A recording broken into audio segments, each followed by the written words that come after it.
So you are getting the screen? Screen दिखाई दे रही है आपको? Yes sir. हाँ हाँ। इनहेरिटेंस एंड वेरिएशन हर एक चैप्टर के पहले can you recall, state board के हमारे बुक के हर एक चैप्टर के पहले कैन यू रिकॉल बताया जाता है कि आपको रिकॉल करने पड़ेंगे ये टर्म्स। अगर आपने रिकॉल की होगी, रीड आउट की होगी, then only this all the terms and terminology will be understand in this chapter, that is inheritance and variation. So सबसे पहले उसने रिकॉल करने के लिए कहा कि is there a similarity between the parents and offsprings. आपका आंसर यस नो में दीजिएगा मुझे। Is there a similarity between the parents and offsprings? Yes और no? Yes, sir. Yes yes. Yes, sir. What are the rules Yes, of sir. Chromosome? हाँ, अभी what are the rules of chromosome in the living organisms, how are hybrid seeds produce and which are the chromosomal disorders? This all we will go and talk and discuss under this chapter. So when we talk about the similarities and dissimilarities हमारे और parents के बीच में, parents यानी हमारे माता पिता, offsprings यानी हम। So offspring is the term which we can say in the genetics is said to be for the newly born, उसको offspring बोलेंगे जेनेटिकल लैंग्वेज में। So when we talk about the inheritance, chromosomes and mechanism of inheritance. अच्छा, chromosomes, what are this chromosomes और कहाँ होते हैं ये chromosomes? कौन बताएगा? DNA. Chromosomes are present in the DNA. या DNA is made up of chromosomes? DNA is present in yes, chromosome. हाँ, यस, बराबर है ना Mansi. Whatever you are trying to give the answer, that only we are clearing the concept. यानी यहाँ से आगे आपके क्रोमोसोम्स क्या, डीएनए क्या, इनहेरिटेंस क्या, इसके सारे कंसेप्ट क्लियरेंस हो जाएंगी। यस, कौन बताएगा? What are chromosomes? क्रोमोसोम्स होते कहाँ पे है? Present yes, in eukaryotic nucleus. अच्छा, तो फिर प्रोकैरियोटिक में नहीं होते ऐसा?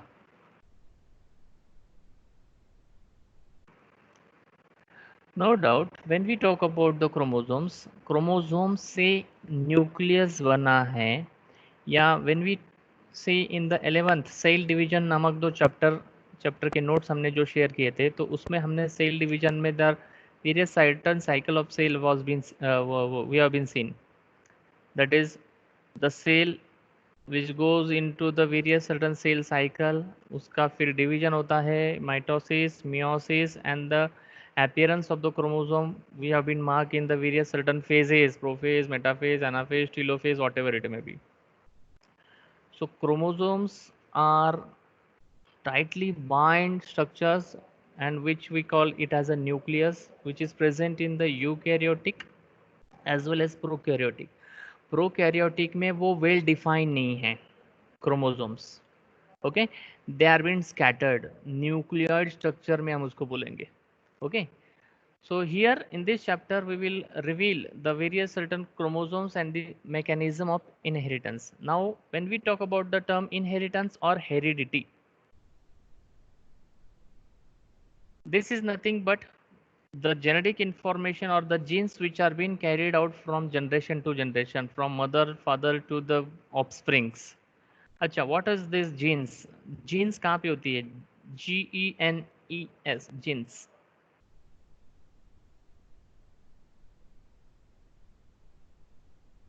You know genes? JEANS, jeans नहीं, जीन्स, GENES।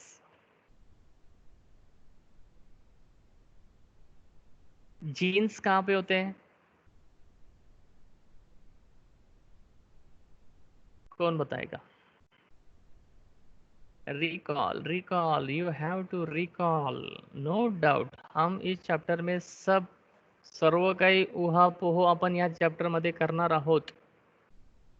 जेनेटिक्स में हम सारा डिस्कशन करने वाले हैं, inheritance, variations, the laws of Mendel. Mendel is again said to be as dash dash of genetics. Genes, बोलिए कहाँ होते हैं genes? Genes are found inside cell. Yes, Mehak. Genes are found in Cell. cell and chromosomes.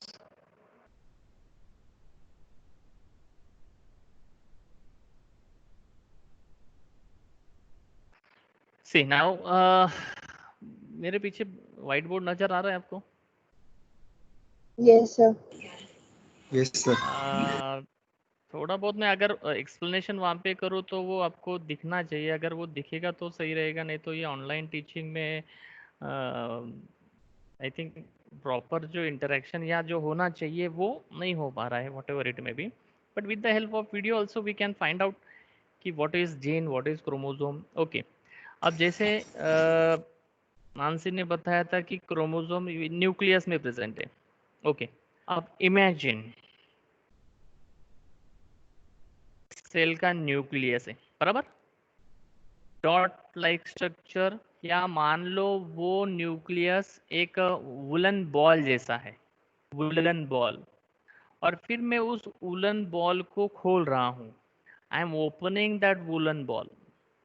तो वो woollen ball जैसे जैसे open हो रहा है वो क्रोमेटिड्स में ओपन हो रहा है, बराबर, और एक धागा में अगर उसको निकाल रहा हूँ तो वो सेगमेंट है, number of arrays of DA, अरे यानी ग्रुप, समूह, श्रृंखला।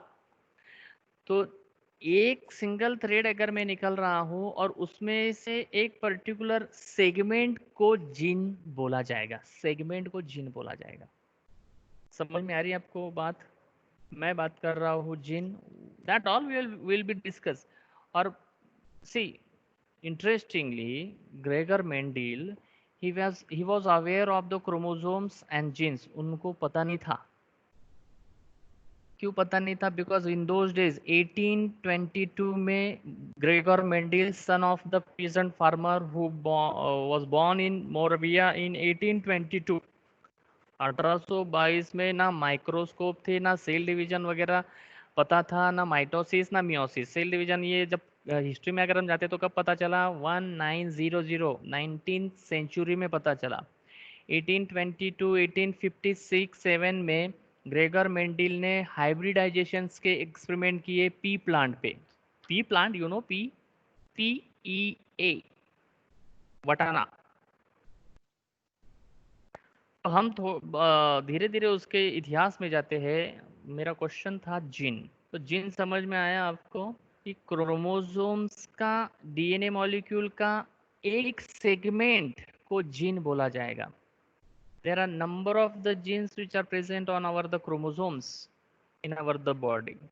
सेल है, सेल में न्यूक्लियस है, न्यूक्लियस को हम अगर मोकड़ा कर रहे हैं, यानी उसको हम एक वुलन बॉल है और थ्रेड का रील है, उसको छोड़ रहे हैं हम, तो जैसे जैसे वो निकल रहा है वो एक डीएनए मॉलिक्यूल में चला जाएगा। तो मेंडल को तो ये डीएनए, ये जीन, ये क्रोमोसोम, ये कुछ पता नहीं था।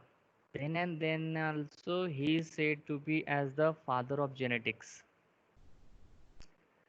Huh? Can we believe this?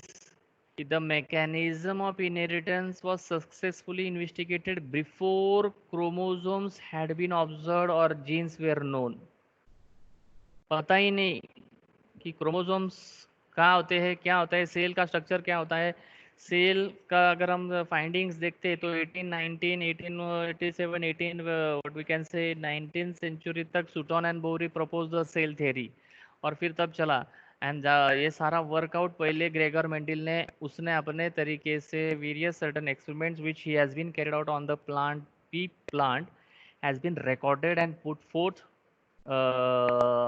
to put forth in the society, Royal Society, that this is my work, but his work was not recognized. ये सबसे बड़ी शोकांति का है कि भाई कुछ ऐसे साइंटिस्ट या कुछ ऐसे इन्वेस्टिगेटर्स या कुछ ऐसे डिस्कवरर्स होते हैं जो कुछ लेके आते हैं, तो कभी कभी हम उनको एड़त काढतो अपन त्यांना, isn't it?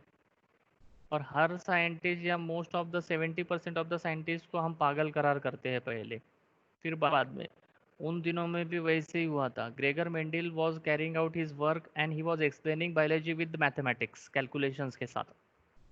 रॉयल प्रोसीडिंग्स के सामने, नेचुरल सोसाइटी के सामने जब उसने ये वर्क रखा कि मैंने ये 10 पी प्लांट लगाए, 10 पी प्लांट में से मेरे को 100 पी प्लांट के सीड्स मिले, फिर मैंने 100 पी प्लांट लगाए, 100 के फिर मेरे 1000 हो गए, तो 1000 में से मैंने ये डिफ्रेंशिएशन देखे कि कुछ प्लांट्स में हाइट कम थी, कुछ प्लांट्स हाइट टॉल थी, एंड कुछ फ्लावर्स एक्साइल पोजीशन पे थे, कुछ ये जो टेबल दिखाई दे रहा है ना यहाँ पे, तो ये सारे 7 पेयर्स ऑफ कॉन्ट्रास्टिंग कैरेक्टर्स ने से उसने ढूंढ निकाले. और इतना टीडियस एंड इतना म्हणजे एवढं बारीक ऑब्जर्वेशन त्याचं होतं.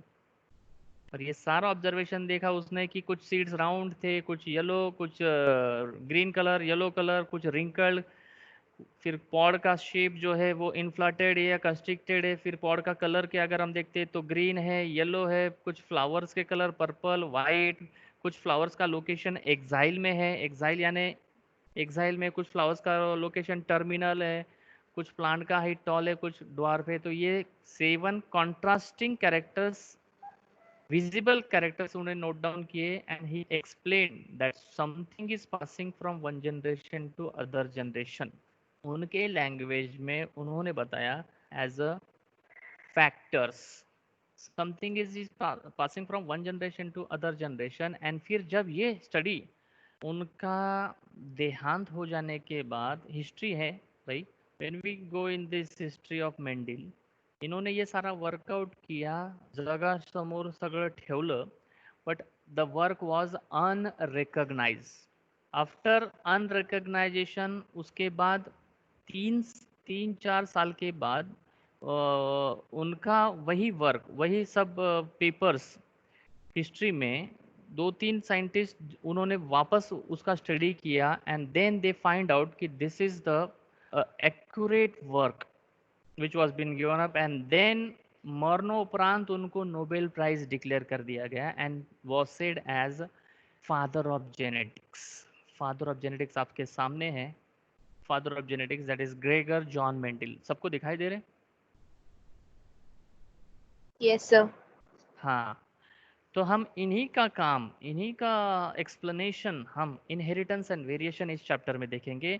विच are the various certain means which he propose the various certain laws, the law of dominant, the law of dominance, the law of inheritance, that is the law of segregation, law of independent assortment. यानी ये 3 law उन्होंने propose किए and explanation दिया. और फिर उन्हीं का work बाद में जो 3 लोग थे, आई थिंक उनके नाम हमें आएंगे अभी, they carried out the recognition and they recognized this work, and then that Nobel Prize or that Royal Society, तेव्हा त्याला रॉयल सोसायटीला जाग आली की अरे इतना बड़ा काम इन्होंने कर रखा था और इन्होंने बताया था, और सभी प्रोसीडिंग पेपर्स रखे थे, लेकिन वो अनरिकग्नाइज रहा. ऐसा होता है कभी कभी, इजंट इट? बहुत सारे लोग अपना तरीके से काम करते हैं, संसाधन वगैरह कुछ होता नहीं है, एंड अनरिकग्नाइज वो रह जाते हैं, और अनरिकग्नाइज वो मर जाते हैं. तो बाद में उनका ये वर्क जब रिकग्नाइज करने के बाद फाइंड आउट किया गया कि what was this, then that was said to be as the Mendelism, or one of the branch of life sciences, that is genetics. So coming to the point, in this chapter we are going to discuss about the genes, the various certain, what we say, the terminology, that is heredity and variation. यहाँ पे अगर हम heredity and variation की बात करते हैं कि 10th में आपको गया होगा लाइक बिगेट्स लाइक, या फिर वहाँ पे एक एग्जांपल दिया होगा कि बबूल की बीज बोओगे तो बबूल ही आएगा, आम थोड़ी ना आएगा, आम का बीज बोओगे तो आम ही आएगा. isn't it? Means the characters, or the what we can say, that generation to generation, the characters which are being transmitted, which carries certain information from one generation to other generation. So Mendel proposed all these explanation, all these particular, by taking the pea plant, and he carried out this all the 7 pairs of contrasting characters on this pea plant, जिसका scientific name है Pisum sativum. ये भी एक question बन जाता है, what is the scientific name of pea plant which you learn in the text book inheritance, और which you learn in the chapter 3 inheritance and variation. कुछ लोगों को याद भी नहीं रहता. Pisum sativum is the scientific name of pea plant, याद रखिएगा. Then the characters which are seen in F1 generation, or which are seen in first allele generation, or which are expressed, are said to be as dominant, and the characters which are not expressed they are said to be as recessive. तो ये सारा workout समझने के लिए हमें genetical कुछ terminology समझनी बहुत इंपॉर्टेंट है। जेनेटिक टर्मिनोलॉजी समझनी बहुत इंपॉर्टेंट हो जाती है।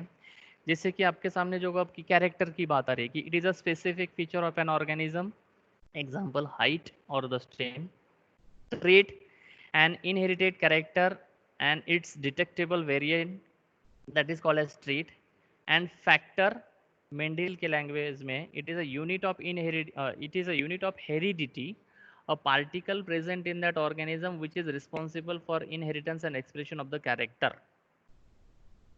और आज के लैंग्वेज में हम इन तीनों को एक ही वर्ड देंगे, दैट इज जीन। जीन में भी द कैरेक्टर, जीन में भी द ट्रेट, जीन में भी द फैक्टर। समझ में आ रहा है सबको? मेरी आवाज आ रही है? यस और no? Yes, sir. Yes, sir. हाँ। Yes.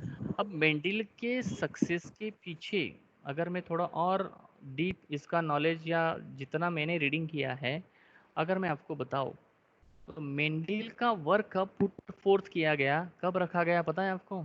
जब डार्विन फुल फ्लेज में था। डार्विन का वर्क, यू नो डार्विन? भाई Yes, sir. डार्विन को जानते हो कि नहीं? क्या दिया है उन्होंने? Yes, sir. What, who is Darwin? Theory of natural selection. Yes, हाँ, थ्योरी ऑफ नेचुरल सिलेक्शन देने वाला चार्ल्स डार्विन उस वक्त बहुत, यानी उसका जो what we can say popularity बोलेंगे हम, पॉपुलैरिटी बहुत हाइट पे थी और मेंडल की पॉपुलैरिटी नहीं हो सकी। डार्विन की पॉपुलैरिटी यहाँ थी कि वो उस वक्त उन दिनों में, and this is I think, मैंने एक किताब रीड आउट की है, आपको भी वो रीड आउट करनी चाहिए। दीप स्तंभ पब्लिकेशन की वो किताब है, हमारे लाइब्रेरी में भी वो प्रेजेंट है, ग्रेट भेट, जिनमें कुछ सिलेक्टेड साइंटिस्ट को आप में से किसी ने पढ़ा भी होगा या किसी ने लिया भी होगा। वो किसी ने लिया है क्या? वो ग्रेट भेट मराठी पुस्तकाचं नाव येते ग्रेट भेट, और वो उसमें नंबर ऑफ द साइंटिस्ट इतिहास में उन्होंने क्या क्या काम किया और किस क्या, तो उस किताब में भी दिया है।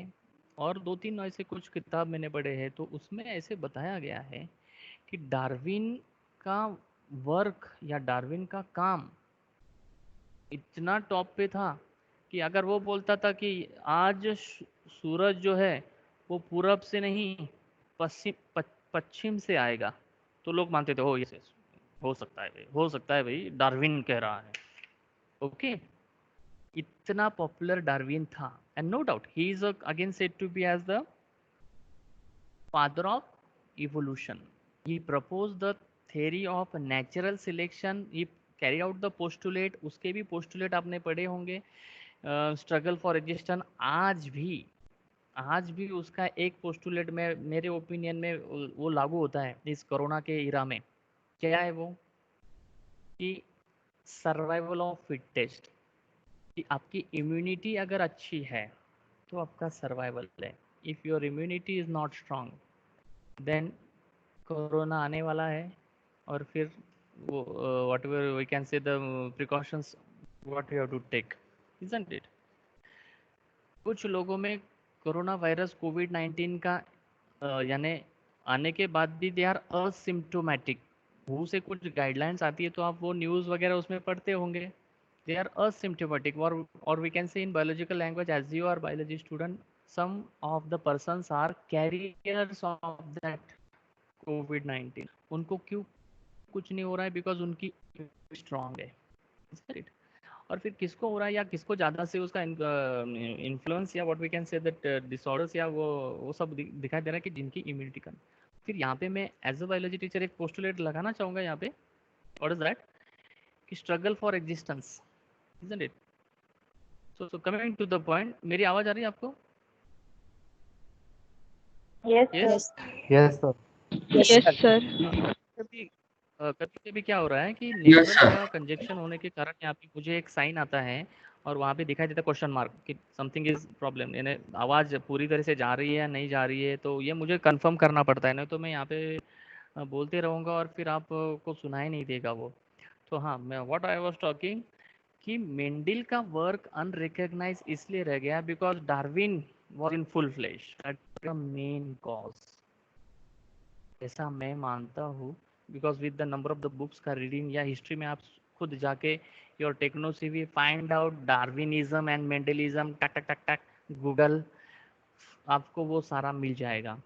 सो what I want to say कि Mendel work was unrecognised, and जैसे ही 3-4 साल के बाद उसका वर्क रिकॉग्नाइज करने के बाद then it is been put up in our the syllabus कि what is inheritance and who is John Gregor Mendel and why he is said to be as the father of genetics. Coming to the point, genetics समझने के लिए हमें terminology समझनी बहुत important है. We should find out the different genetical terminology. If this term, अभी देखो 10 to 15 terminology है, ये आपको समझनी इम्पॉर्टेंट है. अगर ये आपने नहीं समझी तो व्हाट वी कैन से कि जेनेटिक्स समझ में नहीं आएगा. So character, it is a specific feature of an organism that is maybe height and the same trait, an inherited character as which is detectable, which can be seen by our naked eyes कि ये tree toll दिख रहा है, ये dwarf दिख रहा है.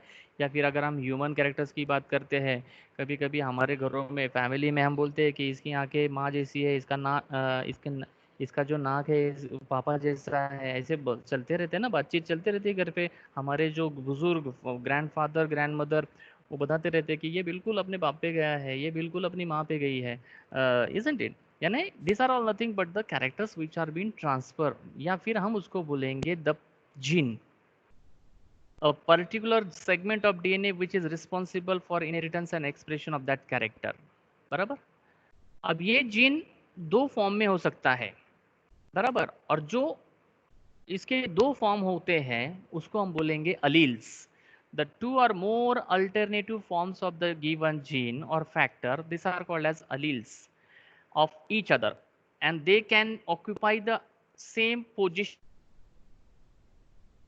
And जो एक्सप्रेस होगा, देखो टर्मिनोलॉजी वन बाय वन समझ में लीजिए आप. Gene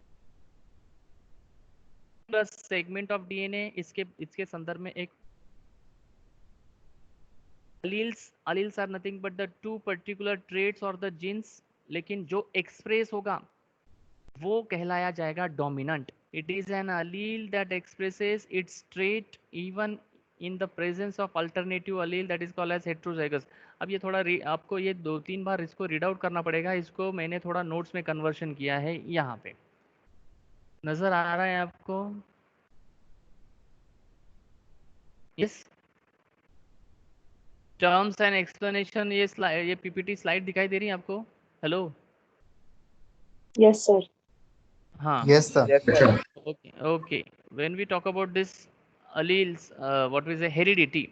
It can be defined as the transmission. आप इसका स्क्रीनशॉट निकाल सकते हो और नोट्स राइटिंग कर सकते हो. It can be defined as the transmission of characters from one generation to successive generation of living organism. इसको हम बोलेंगे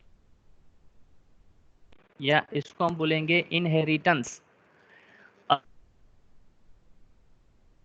Various forms of gene, okay, which is expressed उसको हम बोलेंगे dominant, which is not expressed उसको हम बोलेंगे recessive. See here, dominant, the form of character which is expressed in the F1 यानी first filial generation in a hybrid called as dominant character, and recessive, the form of the character which is suppressed or which is not expressed in the presence of dominant character, that is called as recessive. Important genetic terminology समझनी बहुत important है, तब जाके हमें आगे जो हम इसका एक्सप्लेनेशन करेंगे तब समझ में आएगा. सो सबसे पहले the important is that you have to understand the terminology. So allele forms of the gene which are present chromosome. Phenotype means the external or observable characteristic of that organism, that is called as phenotypical. हम बोलते हैं ना कभी कभी humans में इसकी आंखें घारी है, ब्लैक है, ब्राउन है, ये हमें दिखाई दे रही है. या ईयर लोब जो है वो जॉइंट है या फिर what we can say the free है, isn't it? So phenotypical are the P, याद रखिएगा उसका P, physical characters, and genotypical means genetical characters which cannot be seen, or the genetic constitution of organism, that is called as genotype. Next, homozygote, it is an individual organism in which the members of pair of alleles are present. Homozygous यानी same. यहाँ पे आप ध्यान में रखिएगा, capital T same homozygosity. Heterozygosity means the individual or the forms of member or the pair of alleles are different. Capital T small T zygosity या heterozygote. Homozygote capital small letters लिखने का तरीका जेनेटिक्स में भी proper understanding की. Dominant is the form of character which is express, recessive the form of character which is suppress or which is not dominant. Mono hybrid cross, अभी ये what we can say that Mendel ने जो experiment किए mono यानी क्या था, it is a cross between individual of the same species in which the inheritance of contrasting pairs of a single trait is dihybrid means two correct to contrasting character consider करके. Mono hybrid में सिर्फ height का consider करके जो cross उसने दिया कि एक पी प्लांट टॉल है और एक पी प्लांट ड्वार्फ है, तो इनका हाइब्रिडाइजेशन भी कैसे किया होगा. वो एक बड़ा प्लांट ब्रीडर भी था. Plant breeder emasculation technique, plant breeding में हमने इमैस्कुलेशन देखा है कि फ्लावर ओपन होने से पहले एंथर्स को वहां से रिमूव करना यानी सेल्फ पॉलिनेशन अवॉइड करके क्रॉस पॉलिनेशन दूसरे फ्लावर यानी टॉल फ्लावर का पोलन ग्रेन्स ड्वार्फ फ्लावर के प्लांट के ऊपर, ये हो गया cross pollination. P plant is again one of the bisexual flower यानी उसमें मेल एंड फीमेल गैमेट्स दोनों एक ही फ्लावर में प्रेजेंट है, तो obviously it is carried out for the self pollination. Mendel carry out the cross pollination and then he got this all the various certain ratio. The monohybrid cross यानी single cross contrasting character pair of trait consider करके, dihybrid यानी two contrasting character consider करके, etcetera. Then this are all the terminology which are been given up. Coming to the point, book की तरफ हम जाते हैं. See here the alleles dominant recessive which are not expressed, then the phenotype, the external appearance of an individual for an any trait, it is called as phenotypical या physical characteristic जो हम observe कर सकते हैं. tall is determined by capital T ये genetical language है, and dwarf is determined by small t, and again one tall is determined, that is hybrid, capital T and small t is determined by this later. capital T and small t इसलिए क्योंकि वो hybrid है, pure नहीं है. ये कहलाया जाएगा pure, ये भी कहलाया जाएगा प्योर, बराबर. ये कहलाया जाएगा डोमिनेंट, ये एक्सप्रेस नहीं हुआ, ये रेसेसिव, ये hybrid. Okay. Then the genotype, the genetic constituents or genetic makeup of an organism with respect to a particular trait, and it is representation of genetic constituent of an individual with respect to a single character or a set of characters. Example, pea plants, pea tall plants can have genotype that is capital T or capital T small t. Okay. And dwarf has small t. Homozygous यानी pure. जब ये आता है तो homozygous condition है, ये भी homozygous condition है. Possessing identical alleles for a particular trait is called as homozygous or pure for that trait. Trait यानी वही character, factor, gene, whatever it may be. Okay, you are getting or not? Next, when we talk about next, I think bad network क्या हो गया.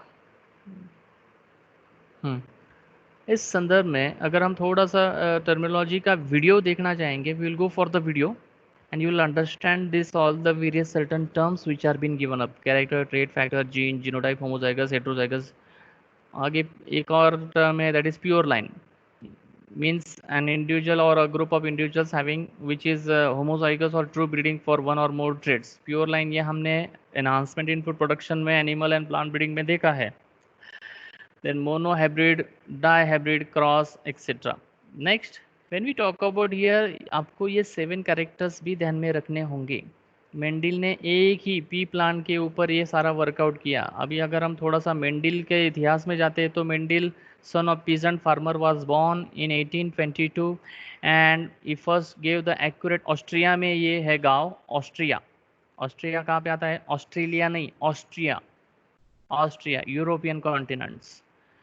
सो inheritance of 7 traits of garden pea पे इसने काम किया and he postulated the various certain principles and hereditary variation theory with the help of explanation, so which then become the fundamental laws of heredity.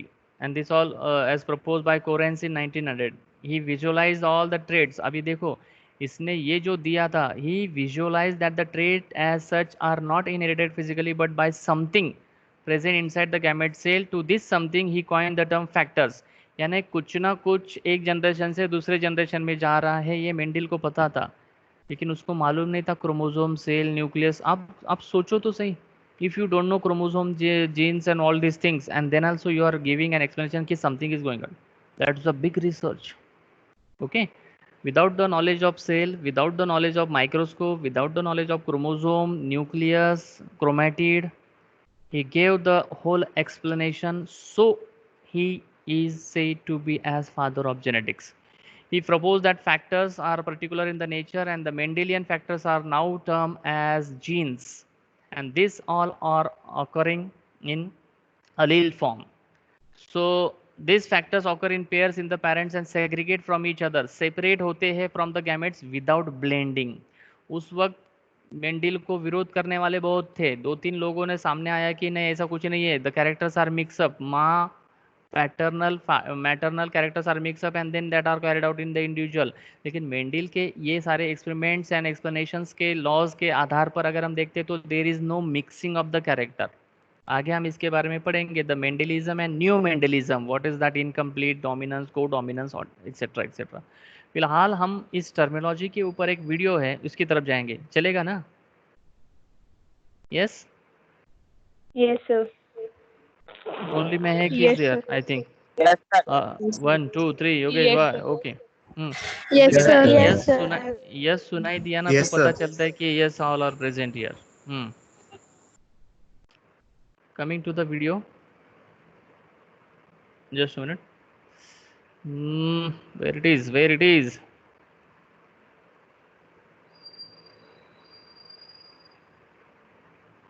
Just a minute. वो video हम देखेंगे and रुकेंगे यहाँ पे. Genetics, where it is, introduction, genetic terminology. Okay,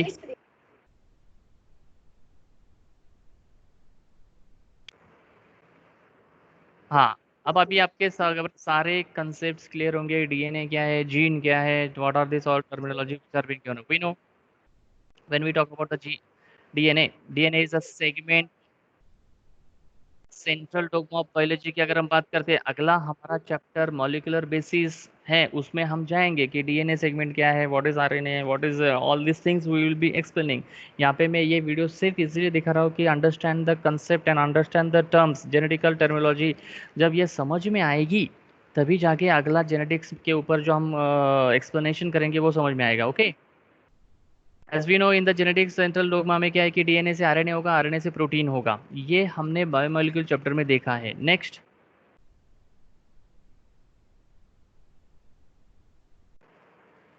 when we talk about this, ये पूरा अगर DNA की अगर हम बात करते हैं तो जीन एक सेगमेंट है. ये जीन 1, जीन 2, जीन 3 डीएनए का एक सेगमेंट यानी एक जीन है.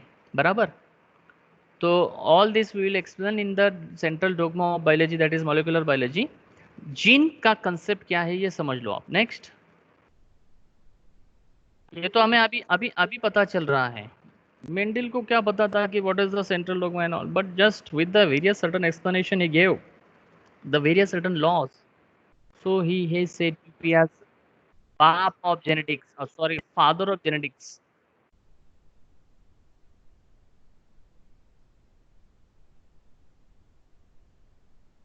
Next, this is chromosomes. Yes, okay. Alleles, gene alleles. Same gene can have different nucleotide sequences. Alleles are different versions of a gene. यानी दो कैपिटल टी या capital T small T, ये दोनों एक दूसरे के एक ही लोकस ऑफ क्रोमोसोम के प्रेजेंट, लेकिन जो एक्सप्रेस होता है वो डोमिनेंट कहला जाएगा. तो ये जो दोनों हैं उनको अलील्स या अलीलोमॉर्फ्स कहा जाएगा. The two or more alternative forms of a given gene or the factor that are called as alleles of each other, okay, which code for a different version of the protein. Next, आगे,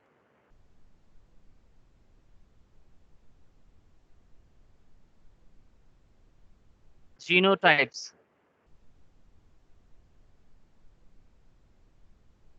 genotype is nothing but that organism, उसका अगर ये बात अगर हम करते हैं capital T small T, अगर हम कैपिटल टी की बात करते हैं तो जेनेटिक्स में कैपिटल लेटर डोमिनेंसी दिखाने के लिए किया जाता है and small letter for the recessiveness. ये भी पक्का पक्का कर लो, ध्यान रख दो। In the book you we when we talk about the activity, उसमें आपको फ्लो चार्ट दिया है। So this activity or this explanation, genotype is and the combination of alleles, that is capital T यानी tall as well as small t यानी dwarf, या capital T small t यानी tall, that will be the hybrid tall, that is genotype।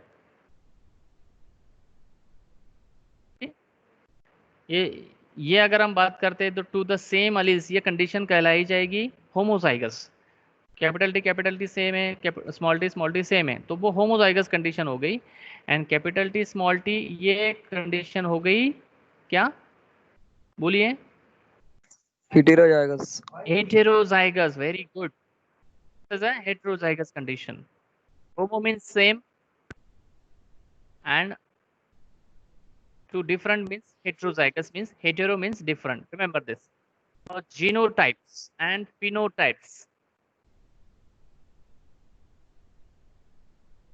अगर capital T दोनों genes का utilization होके both alleles are been coding for the particular functional, there are said to be as genotypically genotypes, बराबर।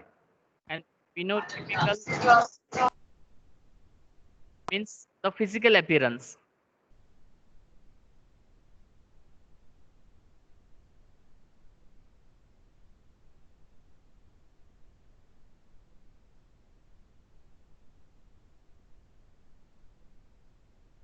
The term capital letter is said to be used for the dominancy and the small letter is said to seen for the recessiveness।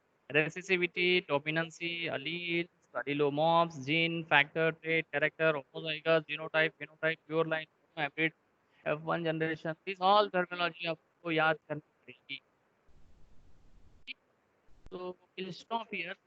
Next we'll discuss in the next video। आप इसको रोकेंगे। Next we'll discuss in the next period। Okay, we'll stop here now।